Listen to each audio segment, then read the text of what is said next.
Welcome, everybody, and we are live. We are live again for Let's Talk Borovets on the 6th of March. And this is Leo Mindel and your other guest. Guest. Mo. Thank you very much, Leo. Take it away, Mo. Hi, how you doing, Borovets? Very good to see you once again. I'll be seeing you again in a few weeks, but as you can see, it's behind me up there. Wonderful season this year. It's worked out really, really good. Very happy to be here, and it's lovely to be back in front of you on your little TV screens on your phones and stuff like that. So we got some special guests today. We've got, well, how can I introduce him, actually? The purple people man himself. Is you see a guy going around on the slopes in this big purple sort of, I don't know, it's a sleeping bag. It looks like a sleeping bag, honestly. But he's a great guy. I met him last year. Absolutely fantastic, and we're going to talk to him tonight. Give it up for Nick. He's over there. Hi. How you doing, Nick? Yeah, really good. Thank you. Mr. Purple himself, Nick Hayes. Nick, you are kind of an anomaly on the slopes of Borovets because you're kind of out there doing your own thing. You know, you're this man dressed as in purple and everybody sees you, and you've got a really good web presence, which I love to see. So, you know, are you new to Borovets? When did you first get there? This is my third season now as an instructor, but I've been coming for about 7-8 years now. Yeah. Blimey. Okay. What, just as a tourist as well? Yeah, it was first it was my friend John had a house out here near Gillis-Coates, and we went and stayed there. And he just was like, yeah, just go and stay there, go snowboarding. I was like, oh, okay. And then there was Borovets, you know. And then ever since we've come back for our holidays. Cool. What's the attraction, mate? Because I mean, people talk about other resorts and stuff like that, and you hear bad things about Borovets, you hear good things about Borovets. Yeah. I mean, you're a bit of a rad dude, if you don't mind me saying so yourself. What's the draw for you? For me, it was the backcountry that was here because actually some of it's untouched. The like traditional aspects of it. It's also at the beginning, it was very cheap, you know, everyone knows that, you know, it's a nice cheap holiday. You'll be able to come here and actually have a good time without sort of breaking the bank. Yeah. And there's other resorts, you know, around that are just also untouched, and it's just beautiful. You know, the change in terrain as well from the top of the Masala, you know, and all the way down through to the Masala pathway. You know, you're going from no bushes to thick alpine trees to, you know, down to the bottom where it can be from powdery snow to slush, you know. Yeah. So you've got all of the different types of snow. You've got all the different, you know, riding abilities everywhere, you know, and it's just a lovely resort. You know, the people are lovely. Yeah. So I mean, so there's a good cross section of like, cross country skiing. It's, you know, what's the new one? The touring now, isn't it? That's the big thing, isn't it? Ski touring. That's here as well. Yeah, but I mean, for me as a boarder, it's just a nice, you know. And at the beginning, when we were here, sort of, 7 years ago, there was a beautiful park down Gillis-Coates 3, you know, and the whole resort was just great as a resort, you know. Yeah, cool. Yeah, I like it as well for all the things you've highlighted. I have noticed this year, though, it's been a bit of a difficult year at the top of the mountain. Do you think? It seems to be watching everything. When I was there, last year I came in on, a year ago tomorrow. Yeah.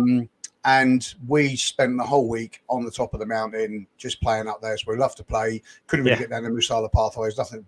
But this year, I got up there once, I think, with Pete T. Turnham. So, yeah, so the music. Yeah, we'll give him a mention. The Red Lion later on. Yeah, Pete. Yeah. He's probably be playing by now. But but I've noticed that this year it's not been so good up the top. Is it still like that, or? I think it's pretty beautiful up there. I mean, it's the winds. The winds have sort of changed things up there. The winds coming through, and that's just, I think, because we've been having that Siberian winter coming through, and that's where we've got, like, you know, these massive winds that are pushing the snow through as well, which is great. But the winds have just kept it up, but then it pushes it into the trees, you know. And if you're sort of an off-piste man like myself, you know, it's quite of a godsend to have lots of powder in the trees. Yeah. Yeah. For those new people that are watching and don't know, which I didn't really discover this till my sort of second or third year at Borovets. If you get on the gondola and go right to the top, there's a whole another snow park up there. Some people get caught up in the bottom, just doing, on the 5-man and the 4-man and playing on the Royal Pathway and the red slope you can see behind me here, which is in front of the reeler. And they don't go and explore. They probably go up there once, come down the Musala Pathway. But if you go up there, you can actually stay there all day and have a really good, particularly if you're a beginner, you can have a really good skiing experience. Show them where it is, Leo. Yeah, so we're looking at the map here that Mo's talking about. Borovets typically is regarded as having 3 snow centres or 3 resort areas. If you're new to Borovets, you end up spending your life down on the Martinovi and Sinyakov ones, which are on the left-hand side of this map. And you think that's it. Or what ends up happening, depending on your instructor, you end up going up onto the gondola right to the top, but you actually go on the green slope only. Yeah. I don't know about you, Nick. As a boarder, my favourite is the Borovets areas. What's your favourite? My favourite is actually over in Markajeks. That's really lovely. But then if I've only got a little time, I'll do actually Rilla all the way down through the green, because it's got loads of jumps and side hits all the way down. So for me, I love that. That's great. It's really good fun. But Borovets is great fun as well, because it's also got the side hits. So it's hard to choose really between anywhere in the mountain. You're like a kid in a chocolate shop, aren't you, Nick? Yeah, I am. Yeah. I think that's a good point, because it's there is it. I mean, some people sit there and go to me, why do you keep going back? You've been there, you've done it all. And it's like, well, because actually I like some of the runs. I really like the freedom and the openness of some of the areas. But also there is, as you say, my son's like you, Nick. He's trying to do his ollies off the side of this and the side of that. And I'm like, oh, I don't want to do it. But he does. And you don't want to do it, Mo. Leo, you just don't want to fall over the same as me. That's all it is. Yeah. If you're not falling, you're not trying. That's what I say. I prefer sitting, Mo. I prefer sitting by the side rather than being there. Well, but you're absolutely right. There is so many options out there. I love also like condition dependent as well. Like, say for instance, because obviously Stenyakovo's a lot lower than the gondola, and it's also a lot lower than the top of the Markajek. So if you come to springtime and because of the freezing level being at certain points, you go up to the top of the mountain, the snow's still amazing up there because the freezing level. I'd agree. I mean, if we look at this, which I'm not gonna anybody start screaming at us for using a site that they don't like the forecasts on. I agree. However, when you use this site here, you're absolutely bang on right here, Nick. Look at this. This is the top, and the top is cold. The whole of it's get the maximum temperature it is going to hit in the next week, if this site is right, is 0 degrees. You compare that to the bottom of the mountain, which is where you were saying, which is where you're going to get the ice and the slush and the mud, and you can see that the bottom of the mountain, you're 6-9 degrees. Well, some of that snow's rain. Completely different. It's completely different thing. So you could literally have the bottom of the mountain wiped out, and the top isn't. And I suppose what going back to what Mo was saying earlier, if the gondola is not up to it, and I think you've had a couple of days this week with winds, you've lost half the resort, or more than half the resort. And then the rest of the resort gets absolutely rammed. You're just sort of you're doing people dodging for the rest of the day. Especially with the schools absolutely. out. So back to you, Nick. Coming back to you. I mean, obviously, anyone who's listened to this can tell that you're not originally from Bulgaria. I don't know if you can notice that he has this Bulgarian accent he hasn't picked up. So you're obviously from the UK, and you're obviously from my neck of the woods, because obviously you speak a lot more eloquently than Leo. So whereabouts are you from, mate? I'm from Sandhurst, which is about half an hour away from Hastings, or right next to Bodiam Castle, pretty much.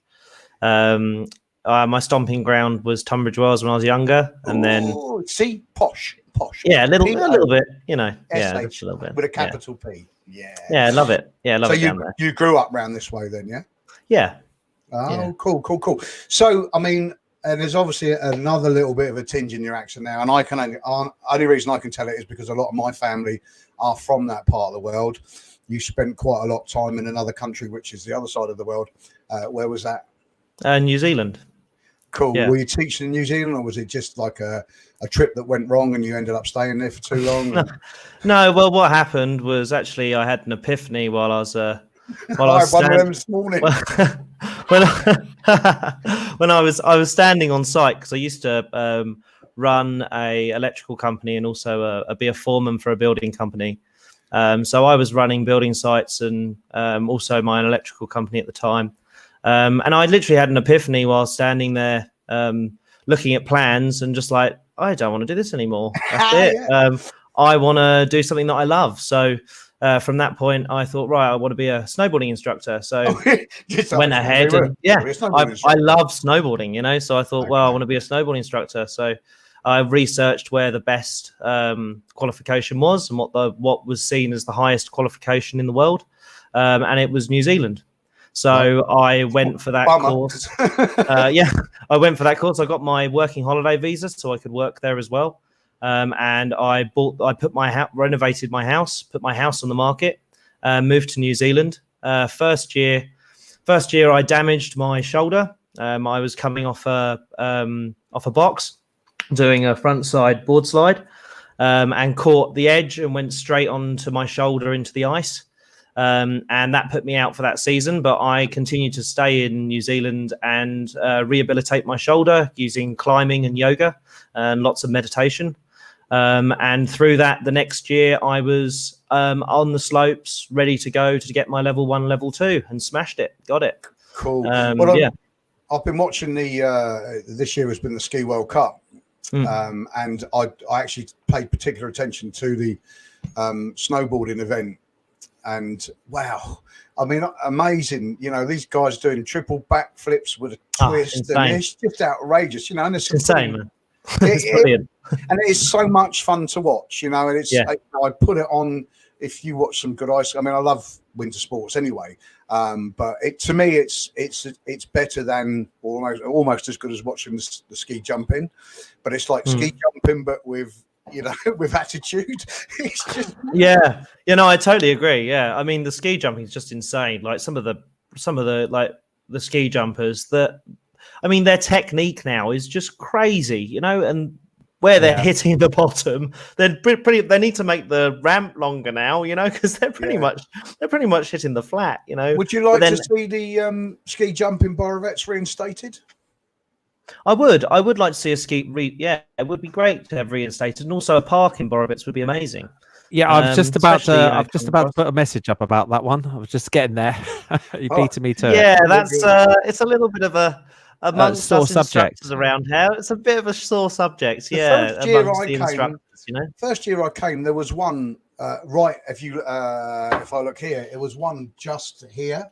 Yeah, with the airbag as well. Yeah. I don't remember the airbag. No. Yeah. But there was definitely ramp there. And in fact, they even had an exhibition while I was there. They had some stinky socks. I was here. That was 2 years ago. 2 years ago they had that.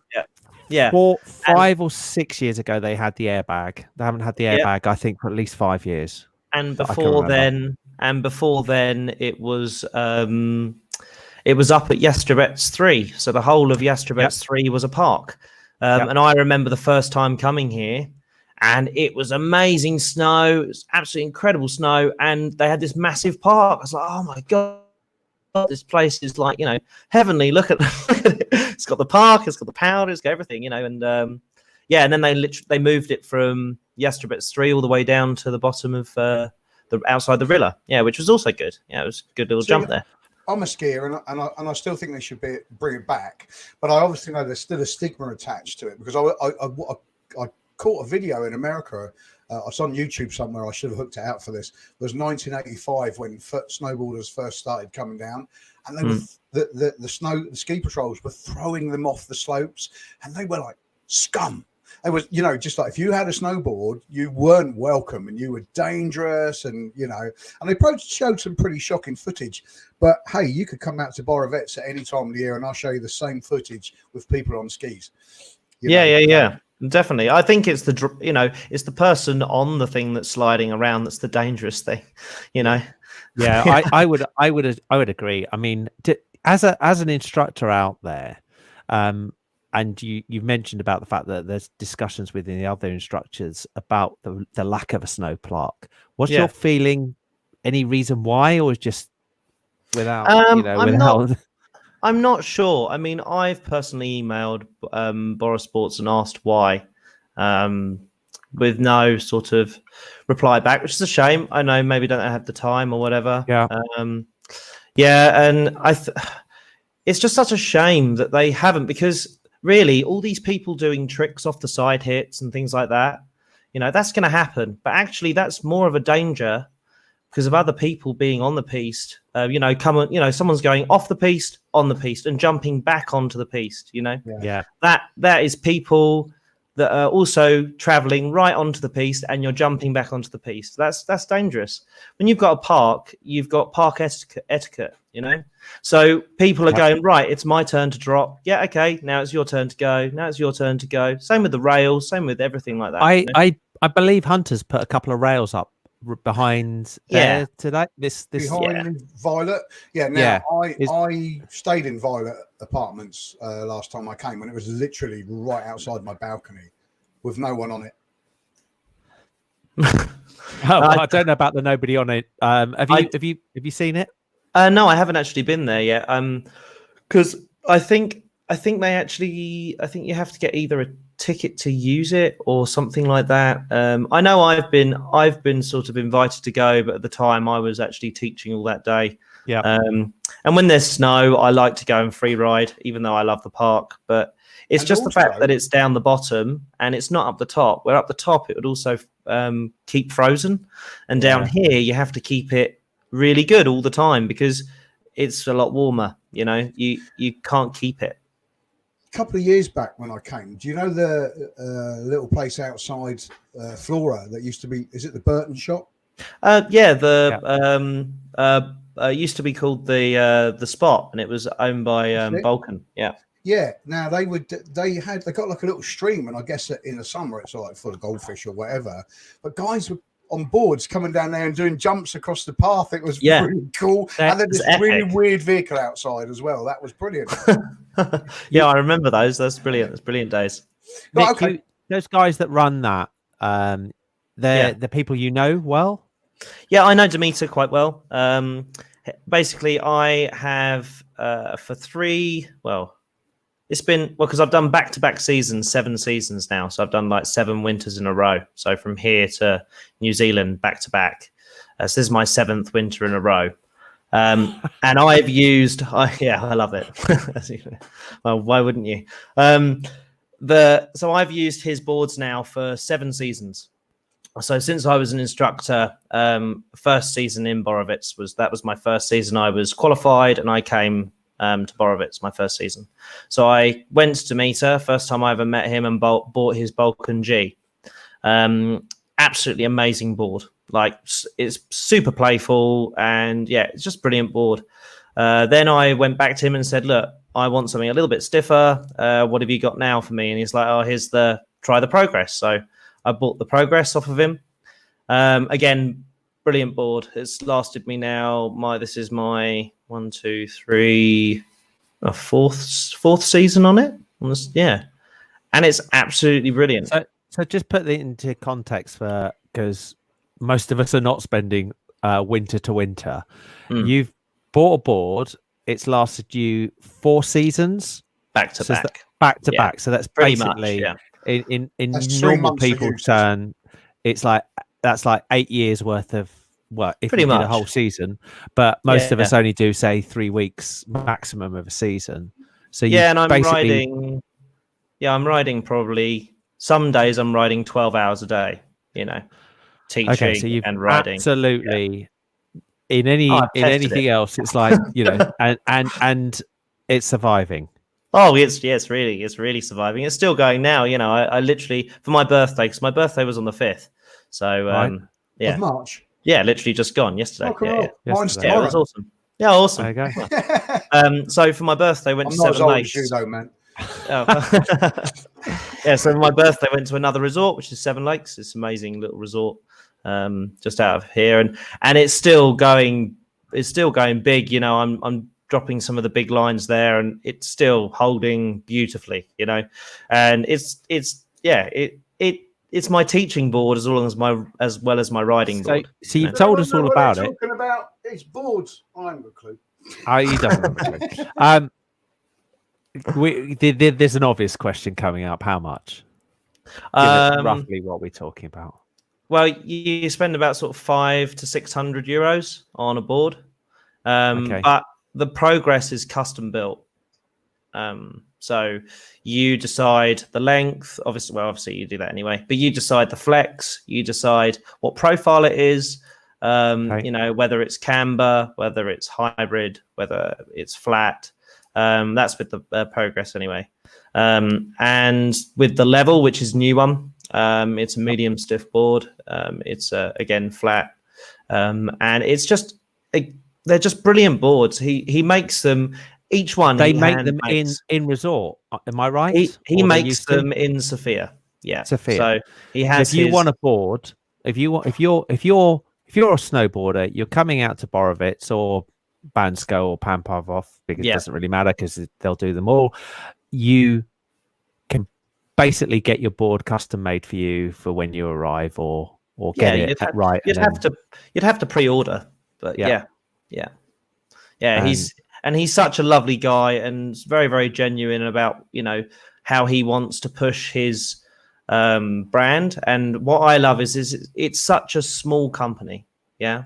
So your board, every single board is handmade in his factory. There's no, you know, there's no sort of like mass production of the same board. Yeah, having loads of templates made up and just and it'll come with a free T-shirt, Mo, can't it? Not at that price. Not at that price. No, yeah. You can remind us for the people. You can another $20 on top.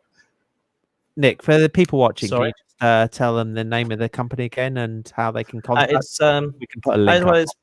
It's Balkan Snowboards, and you can go straight to their website and order them. They also have at the moment some goggles.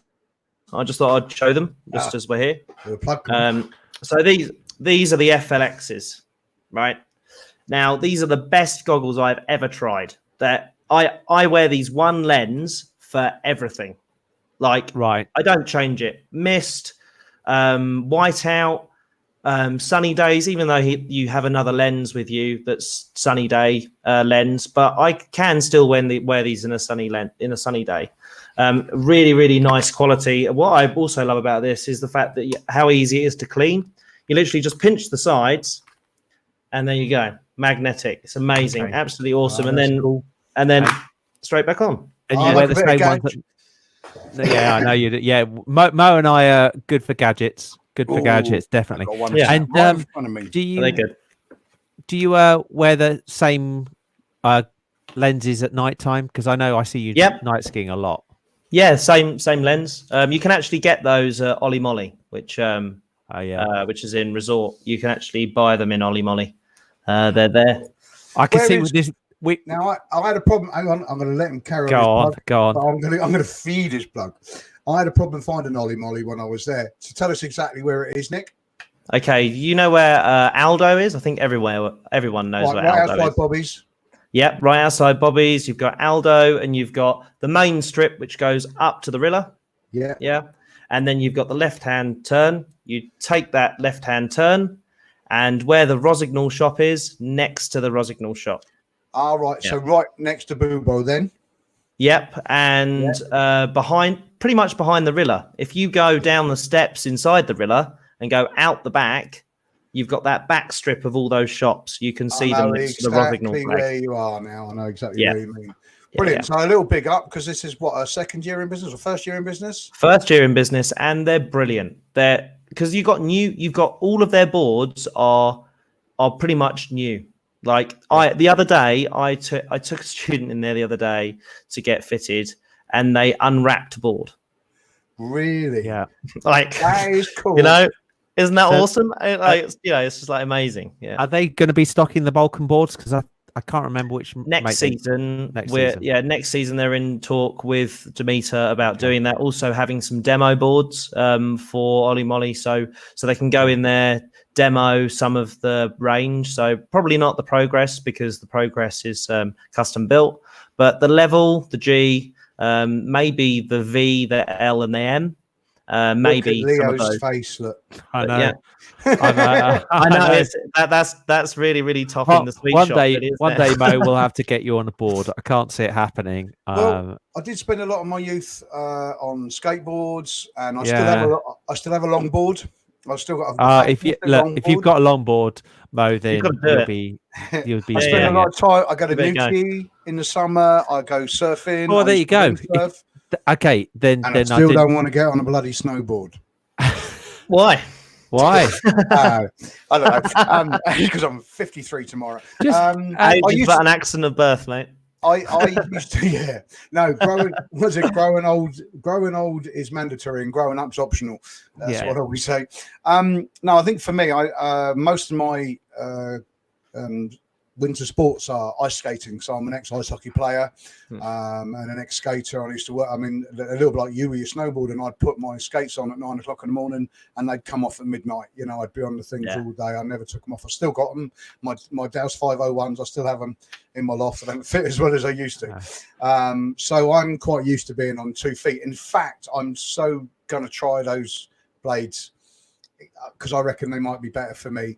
Nice. But I will have a go. My problem is I'm old. I've got a hip problem, so getting up and getting back up is a problem for me, even when I go over on my skis. But I can take my skis off and stand up and put my skis back on.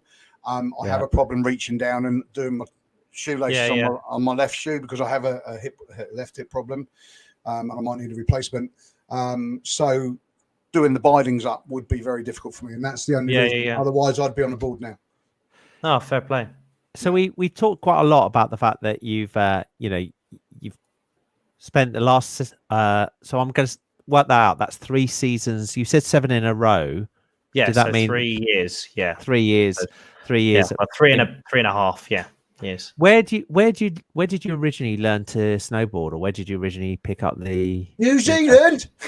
Oh no, actually, no, it wasn't the first time I went there. Before that, smashed it. Yeah, before then. It was actually when I was 21. I went with my mum and dad and my brother and my friend Zach and his family. We all went to Austria to a place called Filzmoos. And it was their family holiday. It's a big group holiday. There was probably there's 20 of us, I believe, or 18 of us. Big, nice group, really nice group. And I spent a week on my arse trying to teach myself. And I say to anyone now, I was like, look, whatever you do, get lessons. Because I wish I'd got lessons at the beginning. I agree. I picked up so many bad habits. And when we went to New Zealand, after doing just a week's holiday here and there, and then I went to New Zealand, and the first thing they said to everyone was, right, okay, you're all doing it wrong. Right?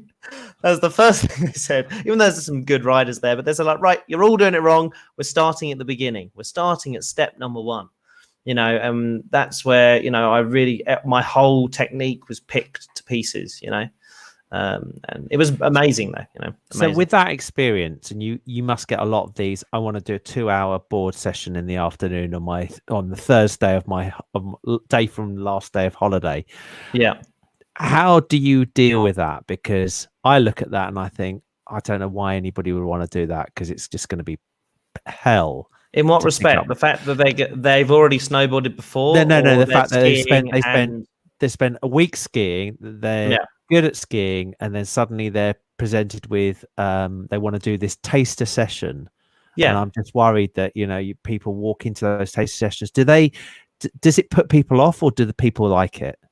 People generally like it because the way that I explain it really is the fact that you've got Spanish, you've got French. If you know Spanish, you're not going to know French. So, you've got to think of the two things. Skiing and snowboarding is a totally different thing. It's a totally different sport. Like it's it's like me picking up a being really good at table tennis and then trying tennis. It's two I'm playing a racket sport, but actually they're two totally different things. And you know how to slide around. That's one thing that you have got when you've done skiing before, and you've got the feeling of sliding around, which is a really good thing, and then I try and sort of pick up on some of the things that you do in skiing that relate to snowboarding and try and relate that back. But generally I get faced with a little bit of frustration because I don't pick it up like that. It's just like, oh no, I can't pick it up straight away. But then we work through that and the confidence builds and people get turning. It's good. Do you get a lot of people that go, I like it, I'm going to come back and do it now? Yeah. Actually, which is really good, because it worries me, if worries the right word, being an ex-skier that moved over. I spent the couple of weeks learning in the indoor fridges in the UK, and it was horrible. But the nice thing is they had a magic carpet, so I didn't have to traipse all the way up and down again. And I just sometimes wonder if doing this last thing on your holiday could put people off. I think sometimes people pick it up pretty quickly, or other times people like the freedom or the challenge, like, because if you're a really, really good skier and you can go down a slope on a pair of skis, no worries. But then you try a different challenge, try something new. And then that sort of enthusiasm and the thirst for wanting to get something done, some people have that competitive inside themselves, that competitive drive. And other people don't. And other people actually say, I just want to go back to skiing because that's where I am. And that's fair play. I think it's all a personal preference. And I think some people take onto it and go, yep, I'm going to do this. And some people don't. It's as you say, it is a different experience. And maybe after this discussion, we will convince Mo that he's got to join us over that side. The thing is, I know I can do it. I just know I'd sit into it quite well because I'm just so used to being on a board, whether it be surfing or on a skateboard. I tell you, I've got it in my head, the bit when I just literally went, "This is it," and Nick may know the area as well. On Pompagoloff, which is the middle of the three in Jastrobets, it levels out just after the first steep bit. And once you learn to carve on there on a snowboard, and Nick's and for me, that was just like I was just I can't believe I was just such a great feeling. It's just you're just carving the whole of the way across the slope and back. Nick, do you know where I'm talking about? I know exactly what you're talking about. Yeah, it's my favorite place to throw a Euro carve in when I can. It's just it's just beautiful. And Mo, it's like being on surfing and suddenly catching that wave and just riding this till basically it could throw you on the rocks at the end because you're done then. It's like that's it. That feeling. I sometimes think I have quite a bit of a fear factor when I'm getting older with the skis, and I must admit I've probably fallen over once in the last 4 or 5 times I've been, and that's purely because I'm not pushing myself enough. And I've not lost that fear factor, but it's negating those 2 skis around. And I've seen Jason had a couple of nasty accidents where one gets caught and the next thing you know, you've twisted your hips or something like that. So I think from a certain angle, I'd be a lot safer on the board because I know that I can stop like that. Just like a skateboard, I could grind stop. It was never a problem, Well, it's having those tools in the toolbox to know what you're doing, and as soon as you do, then you feel safe, right? So a friend of this the live events, like Let's Talk Borovets, Sarah Davey, she had a crash last week, wasn't it? I don't know if any of you saw. She bashed and smashed her helmet. Hope you're all right, Sarah. She's fine, but she did have a day or two that I think she hit something. I can't remember if it was the ice or not, and she was like a day off. And I think that the good thing, the good news of it is she then went out and bought a brand new helmet because she'd smashed up her helmet. And all of us, I don't know, Nick, helmet, not helmet. This shouldn't helmet 100%. Great. If you're even if you're completely competent on a snowboard and you think that you're a pro rider and all the rest of it, I don't personally think it's even to protect me from my riding. I actually think it's to protect me from collisions with other people, and it's not really like actual someone coming into me. If, say, for instance, if you're riding next to someone and you just hit each other like this, your heads are right next to each other, right? If you've both got helmets on, it's just going to be a tap. If you've both got helmets, if you haven't got helmets on, it's going to be a smack to the head. And if one has and one hasn't, then the person without is going to, is also going to feel it even more. But it's safety at the end of the day. Safety is number one. Yeah, my kids came out with me a few seasons ago, and they didn't ski, but I still made them wear helmets. No, 100%. Because people are flying down. Another one of a little bit of a pet hate of mine actually is people smashing it down past the nursery slope when people are learning. Yeah. Because I'm on there trying to teach, and I also have some nervous students, and I'm trying to build their confidence and keep them safe. And then you get straight past or. Yeah. Some sorry when I did that. I'm going past straight past me or whatever. There's a way to go round to the lift. You don't have to boost your ego by smashing it past all these learners that are trying to learn. They're all falling over. Who's trying to be the big man? I always laugh. My first time that I went to Borovets, we had first time had the lessons inside in the UK.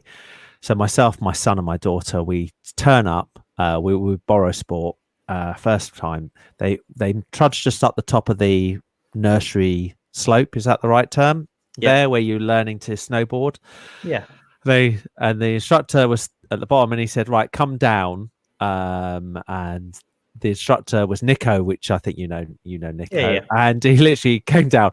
The ones that didn't fall over were put into the advanced class. And we got into the advanced class. That was it. We were in the advanced class because we didn't fall over, or at least didn't completely collapse and go down.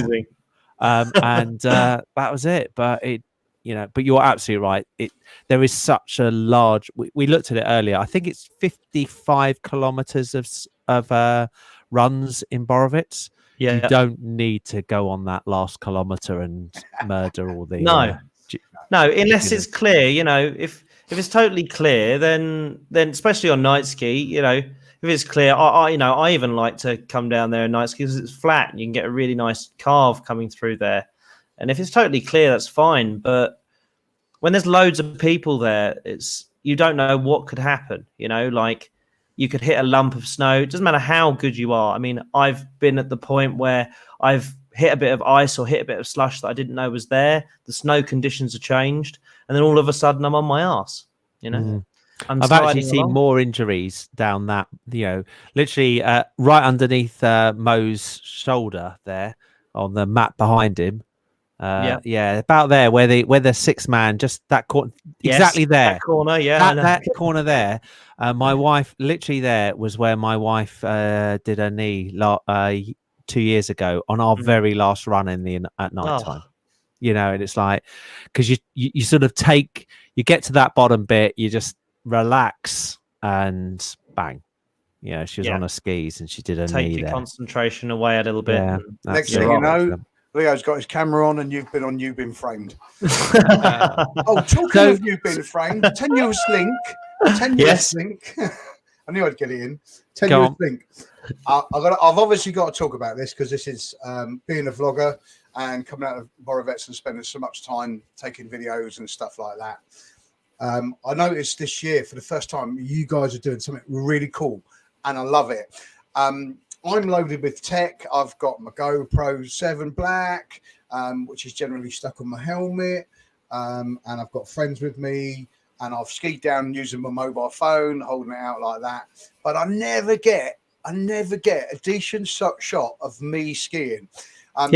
Jason did one for me one year coming down here and it was okay, but I'd want to do it 2 or 3 times. So how do you get a really good video of you skiing, because that's what you want to see, isn't it? You don't- could you use don't want to my see the tip of your hang on, I'm just going to go. Yeah. You don't want to see the tip of your skis coming down the mountain. I threw all my I seem to be disappearing on my green screen. Wow, that's amazing. You look like Oh that's my a different God, yeah. effect. I'm back now.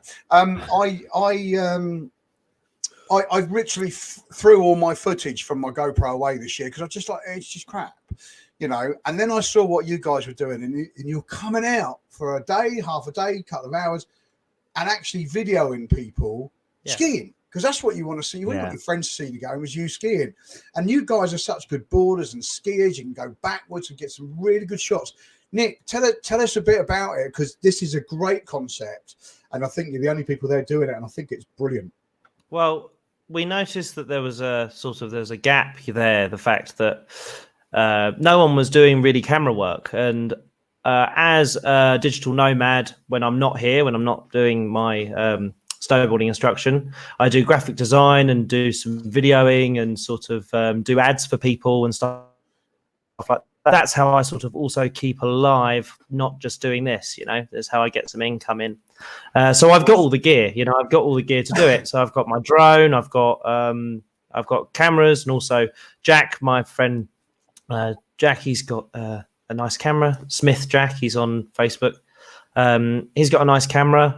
Together, we've been doing editing and filming and just putting it out there for people. So we do photo shoots. We also do videos, so like 2 to 5 minute videos. We also do a thing which is the holiday package, which is literally your holiday filmed. That's a bit of a bigger one. We haven't had that taken up yet, but that's a bit of a big package. But that's, you know, if someone's got a week holiday, you get your whole week filmed, or your whole 3 or 4 days filmed, bits and pieces of the day, and you know, we sit down and do a whole timeline and say, this is going to be your film. All right, you know? so you do timeline, you do your storyboard and everything like that. Yeah. Cool. If it's the big package, you know, with what we normally do is we just take people up and say they've got 2 hours with Jack or myself. Jack normally does most of the filming, and I do most of the editing. I also make all the music for all the videos. So each video is a personalized piece of music that has never been made before, because I make all of it, because I do my own music as well, because I'm a producer. So we're just offering that to people, and it's been going really well. Well, I mean, obviously with my business, I'm a sign maker, and you know, we print T-shirts and stuff like that. So I do a lot of design and editing myself. So give us a bit of an idea of the sublime to the ridiculous. So from what's the 2 hours with you? What does it cost for 2 hours with you having a video? And what's your full package? Well, it's about, I need to look that up actually, 100%, because Jack's normally the one that deals with people. Yeah, and I can't find Jack's comments at the moment, but I will. Oh, here we go. It's just right here. So for a hour filming with a beginner lesson is 150 lev. You get about Nick, have you got a page that we can put up a link to for this?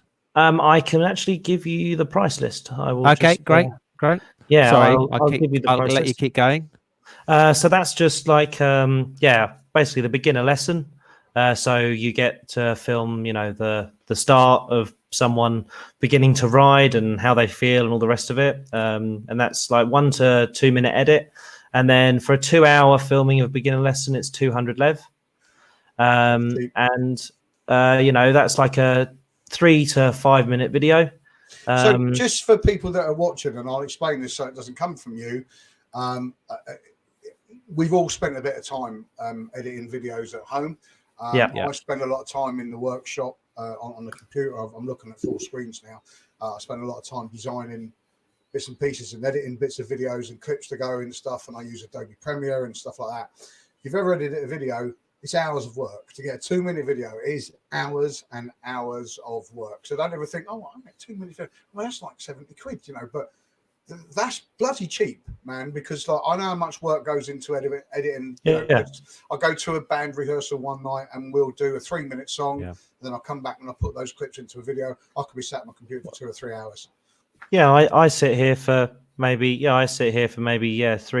to 3 hours. And I also have some music that I've sort of pre-made, you know, like, because I've got any producer that will know, the music producer out there, Copyright. you have, you have hundreds of unfinished songs in these folders, and I go through them and just sort of go, right, that goes in the good folder, and then I put a feeling next to them, and then I pull those songs up, make them about 1 to 2 minutes long, depending on the film, and that just goes to the backing track, So I'm sitting here again, for 3-4 hours, and Jack's out there filming. Not only are you editing the video, you film the video, you've talked to people about the timeline about what's going to happen. You've actually created the music yourself, so you've orchestrated, you've composed and orchestrated something. Yeah. Balanced it, so you have to master it as well. Yeah. People don't understand that mastering's a long process too. I've got friends in the recording industry, so mastering a track, getting all the balances right, making sure it fits right. So you've done all that, and you're at 150 Lev. I'm coming to see you on the 19th of March, baby. Awesome. Yeah. It's such a great idea as well. And Mo knows that I'm very similar. I've got my own stuff to do it, but the editing and producing of that is it takes time. It takes a massive amount of time. Well, I was a sound engineer before I was a builder. Where I went to college to be a live sound engineer, also a studio sound engineer. So I know my way around a mixer. That was my passion. It's glowing. My nice glowing purple microphone. I'm definitely coming for a beer with you when I come out next, Nick. I'd love to sit and have a long chat with you, man. Let's do it. And mostly about getting Pete's music balance right in the red line. That'll be good. I've tried. I walked in there. I've got a really cool story about that, because I walked in there and Pete's like, all the balance is totally out, and I just went to Pete. I went, "This is really bad, man." And then I'm like, right, I'm going to do something about this. And I just went into one, started leveling everything and started doing it all, made it sound a little bit better. But all the owner said was, who's that crazy guy with the dreads and the like really, really wide eyes trying to sort out the sound? He's like, don't worry, that's Nick. He's a sound engineer. I was like, cool. My story always on sound engineers is it's like nobody thanks you when it's right, but when there's just one bit of feedback, everybody tells you how they heard it. It's like, thanks. Yes. Yeah, great. What's the saying? Well done. I can make you sound good, but I can't give you talent. yeah. I've got some crazy things happen to me when I've been doing live gigs. People just thinking that they know it all because they're the big I am artist, and I'm trying to tell them something. I'm not going to name any names, but yeah.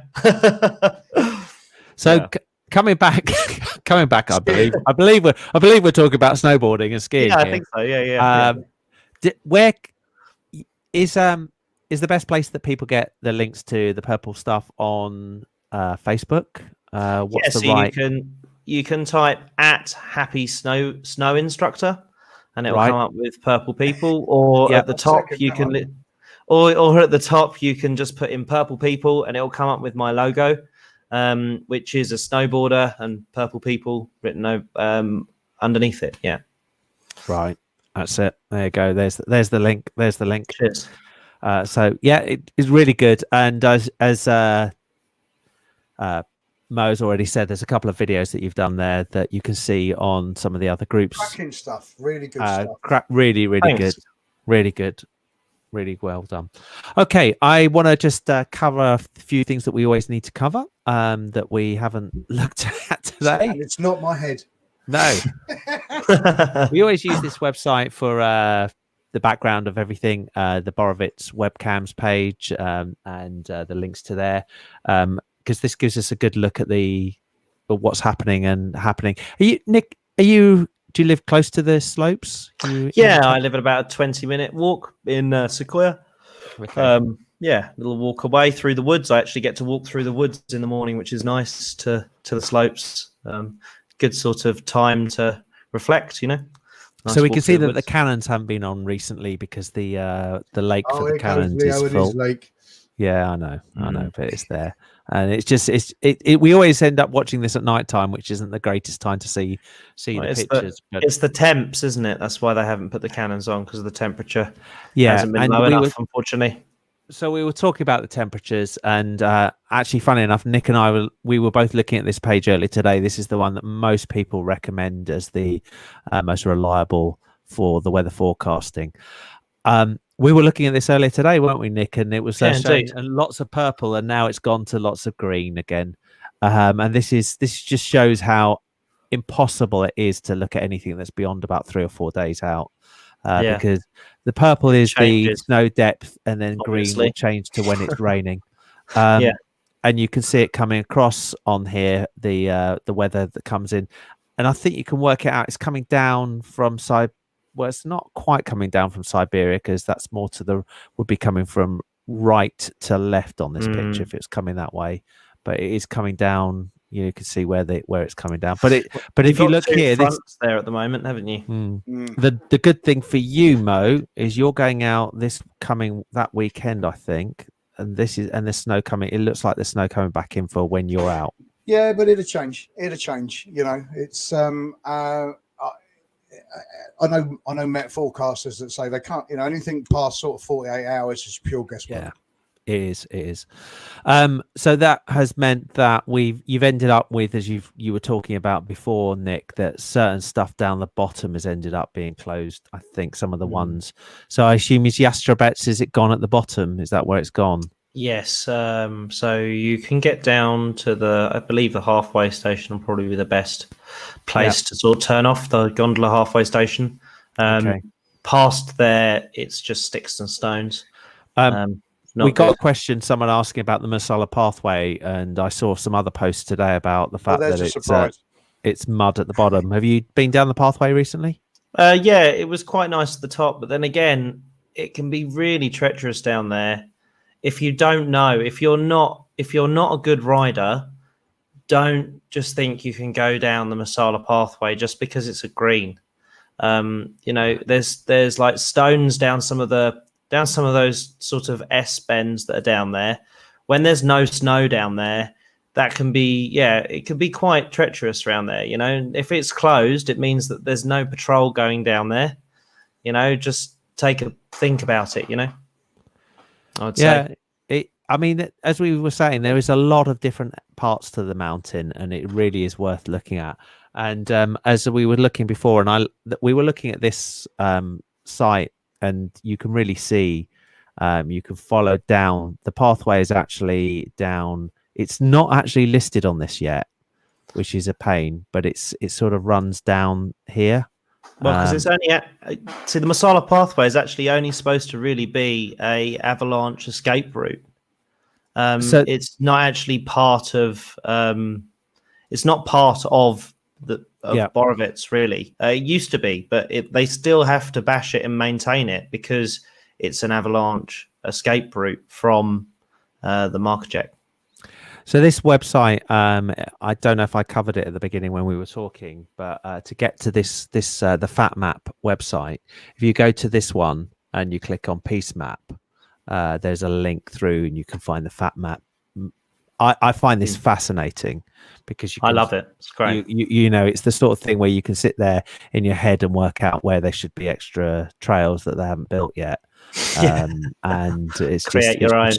Create your own. Funny enough, to show how unfinished this is yet, if you go and look at any of the Swiss resorts, you'll find that this is completely filled in. Everything's there. I actually was able to put Gillis-Coates number 3, hadn't actually been on here at the beginning of the year, and I added it in myself. The blue, that blue, I drew it in and added it, and because it had never been added. So it's just somebody needs to fill it in, but it does show you how much possibilities there are, and it's just great. I mean, it's that sort of flying around. Did you say earlier that, Nick, you've got a drone? Yes, that you fly out in Borovets with? Yeah, I have flown it out in Borovets. The conditions have to be right though, because if it's too cold, the props, that's the bit where the blade, the actual blade itself sticks into, where it spins around. If that's too cold, and also the drone's too cold, the battery, because it's lithium ion, that's why your phone sort of can bugger out. If you've probably noticed, if you've got your phone in your pocket, it gets really, really cold. The battery goes because it's lithium ion. Same with my drone, it's lithium ion, and it's very, very high capacity. So I've got to be careful when I fly it, especially rain, snow, whatever. Yeah, it's got to be the right conditions. But when it's the right conditions, I give it a fly. Yeah. So you're a snowboard instructor, you're a DJ, you do music thing, you fly drones.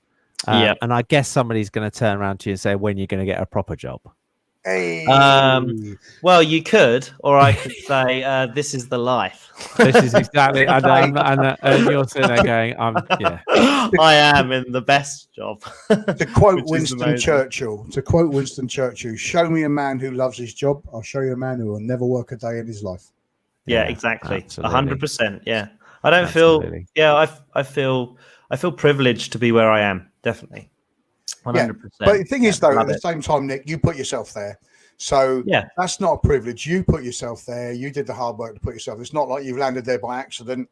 And I'm all for this. I'm an entrepreneur. I've worked for myself for many, many years. You put yourself there. So it's all down to you. So don't take anything away from yourself. Oh, no, never. No, just gratitude for it. Have you got one of these? This is the new thing to hit the slope in Borovets.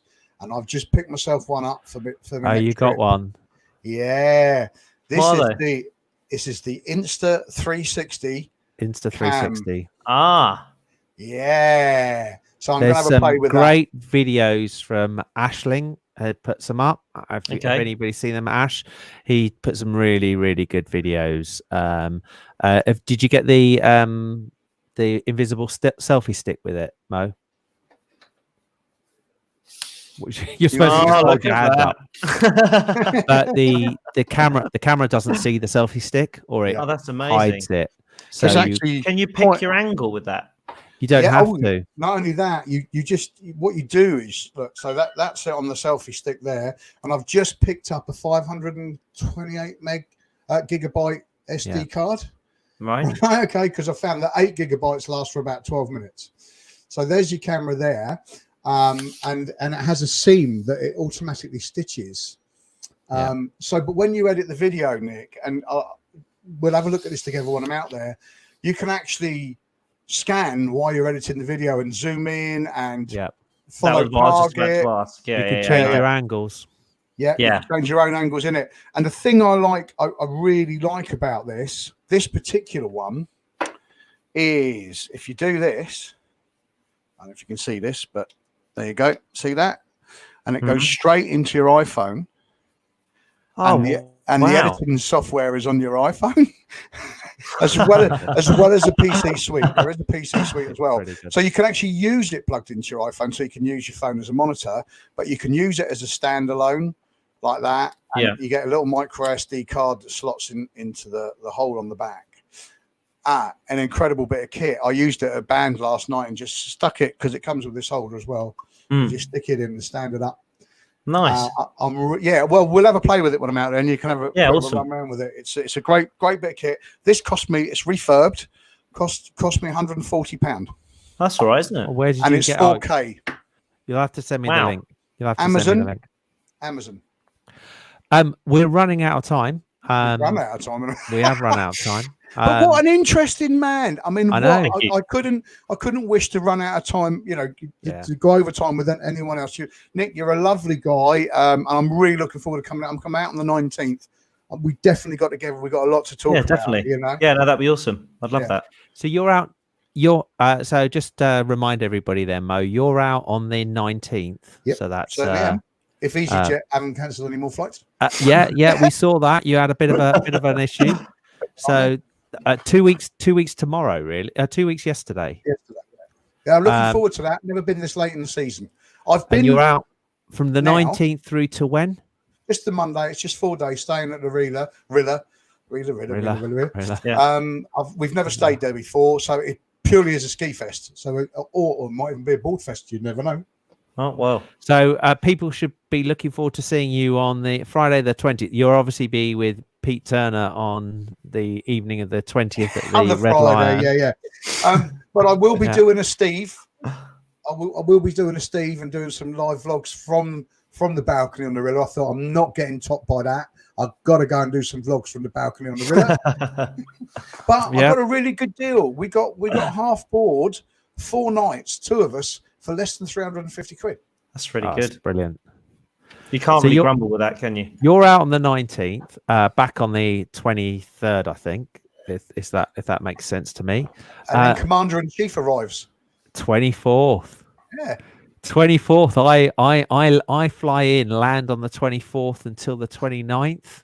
Wow. I'm out then with myself and my son Xander for I'll annoy the daughter now. I'll call it a cheeky couple of days snowboarding. She hates it. We'll be staying at the Sangria, all booked in. Nice. So looking forward to it. It'll be my second trip this year. And as you said earlier, Mo, this is the latest I've ever been as well. So I'm looking forward to a change and seeing how different it is. Snow, man. I think the season's just later. It's just coming later. You know, that's really Well, that's what it was last year. You know, it's actually personally, the reason why I think is because actually it's the rotation of the Earth going through the sun. We're not actually going round; it's a spiral. So what happens is the winter comes later, and then it comes later, and then it comes later, and then it will go the other way around. So it'll come earlier and earlier and earlier. And it's not all down to global warming, but global warming doesn't really help. You know. Did you say the Earth was round? Because I'm pretty certain it's flat. Please don't start that debate. No, I'm going to give a big up to one of my friends on a guy I follow on YouTube called Creaky Blinder. Follow his flat Earth stuff. He's a Welsh guy. He's really, really good. Creaky, if you're watching, loving your flat Earth stuff. But yeah, no, it's just don't get me started. No, we've gone beyond that point. So we've said. Mo and I have said when we're out and when you can see us. Nick, you're out all the time. So really, how do people find you when they're out? Well, you can either find me in my extremely bright purple outfit. Come and say hey if I'm on the mountain. Find him. Believe me, if you're on the 6th man and you're going up and you look to the right, it's like it glows. Just look out for Barney coming down the mountain. Pretty much. Anybody that doesn't know about dinosaurs of a certain age, it was a purple dinosaur from a long time ago. Yeah, or find me on Purple People on Facebook, or you can go into Ollie Molly and ask to get in contact with me there. Some of my cards are in there as well. Or there's also I was doing I was actually literally going to do it in a couple of days. It's going to be on the 10th to the end of March. You'll notice on my stickers around resort, if you can take a photo of one of my stickers and me in the same day without me realizing, I'll give you 10% off a lesson. Woohoo! Can't complain at that, can we? Post it on my page, like and comment on it. I tell you how TV we are here, guys. My producer has just come in and gone. Okay, that'd be the wife. Sorry, what's she done? Dinner. That's it. Yeah, that's it. Go home and look after the kids. So I'll just have to go. I just have to finish off also a couple of messages that I haven't got around to posting up, but hello from lots and lots of people, including Steve, who said, hi, evening, gents, and to remind everybody that he's also out on the 19th. Hey, hi, Steve. And he will be out there looking, showing us all how to vlog from the top of the relay. He'll probably be in a much nicer room than you. Wouldn't it be funny if he was in the room next door? I don't think Victoria would think that's very funny. I could vlogging me. I have a funny feeling that Victoria will not be impressed with that idea. You can get a really good video loop that way, couldn't you? Yeah, we have a vlog over. Yeah. We're gonna have a vlog off. And I think we've good, run out. No, it really doesn't. Yeah. So thank you all for joining us. Don't know what day we're going to be doing next week, but the week after that, as we said, Mo's going to be out, so we're going to try and see if we can do some live from there. Week after that, I'm out, so we're going to try and do some live there. So we're getting close to the end of the season, but a really, really good day. Thank you so much, Nick. It's been absolutely top quality. worries. and we appreciate it. Yeah. So, everybody, would like to say goodbye to you all, and Thanks look for forward to seeing you all watching. soon. See ya.